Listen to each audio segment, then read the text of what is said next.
At this point, you should have practiced your gridding worksheet. You should have thought about different layouts for your project. And then you should have a photo printed off, because we're going to be taking that photo and we're going to be gridding. We're going to be gridding our paper, and you're going to grid that photo so that you can get the most accurate sizing and proportions to your photo. So you'll actually see that they're the same size if you've printed this off properly. So that actually makes your job much easier. So here we go. So you can see that we're using a 12 by 18 piece of paper. So on the 12-inch side, you're going to start with creating your grid here. So you want to make sure that your ruler is straight across, and then you're making tick marks at 2, 4, 6, 8, and 10. So I like to do this 3 times to make sure that everything gets lined up. But then once you're finished with making your tick marks, then you line up your ruler to make sure all 3 areas line up properly.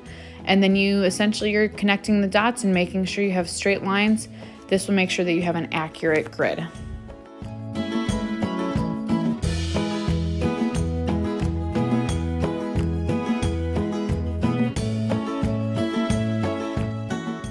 Once you finish connecting all your dots, your paper should look like this, and then we need to make our grid lines going the other direction. So this side is 18 inches.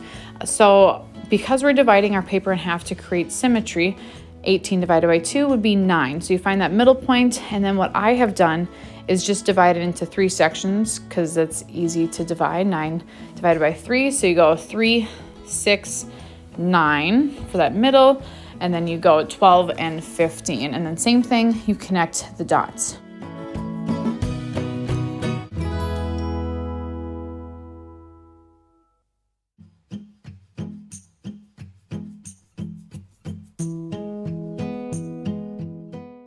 So if you printed your photo off correctly, it should be fairly similar in size to 1/2 of your project. So find out where you want your paper lined up, and then you just follow the tick marks exactly where the lines already exist.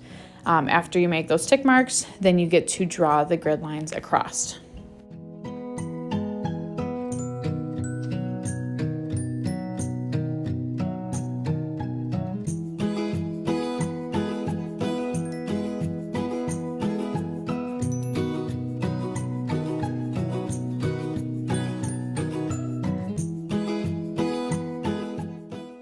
You'll find that sometimes, especially if you have dark colors, you need to kind of go over it multiple times.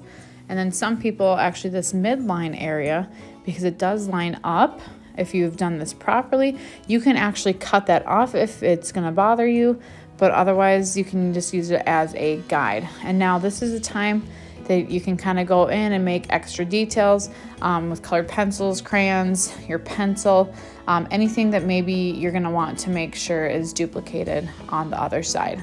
So I have my jack there, and you can see that I've even changed it between making videos, but any other of those little details are things that it's just a practice basically before you move on.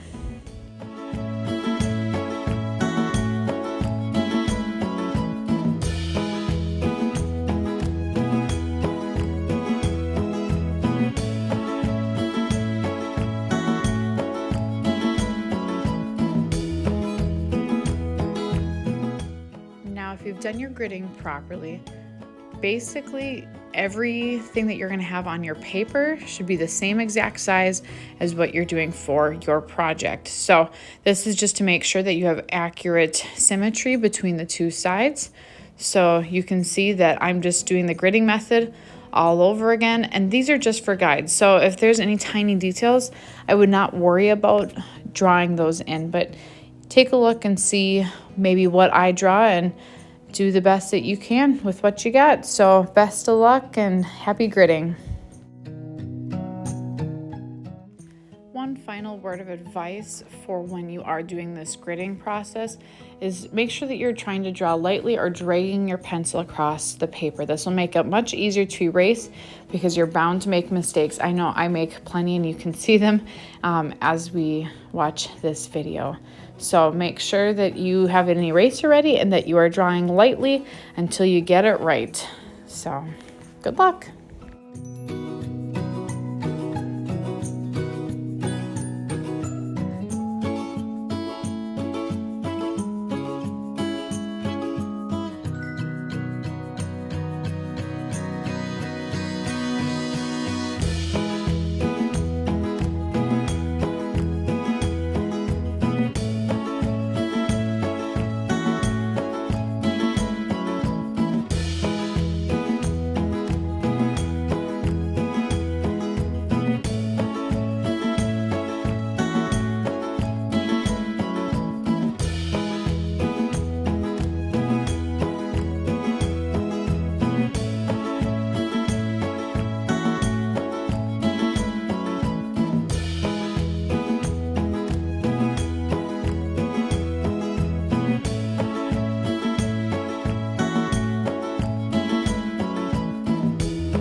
right, so once you have the general idea drawn out, then you kind of want to look and make sure that it all looks okay, that proportions aren't too far off.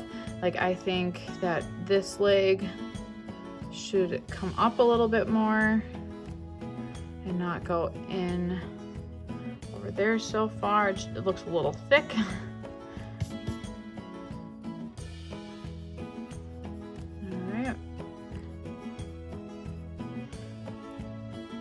A little long. So you go through, you kind of make some adjustments like that. Maybe I want to create more of a pattern for my diamond.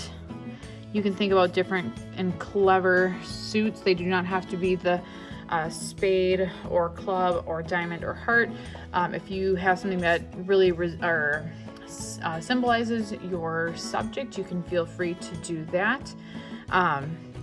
Like if I was doing actually Hercules or Zeus, maybe I would do a lightning bolt instead. So just things to think about when you're doing that. But once you get one side done, then you flip it over and you rotate, and then you do the other side. So when you're finished, it should be opposite. So your jack or king or queen should be up here, and then here, and then your character should be flipped, or whatever your subject is should be flipped opposite directions. You'll find that the second time around is much easier, but this is where you'll find that it is very important to make sure that you're drawing it light until you get it right. So best of luck, and let me know if you have any questions.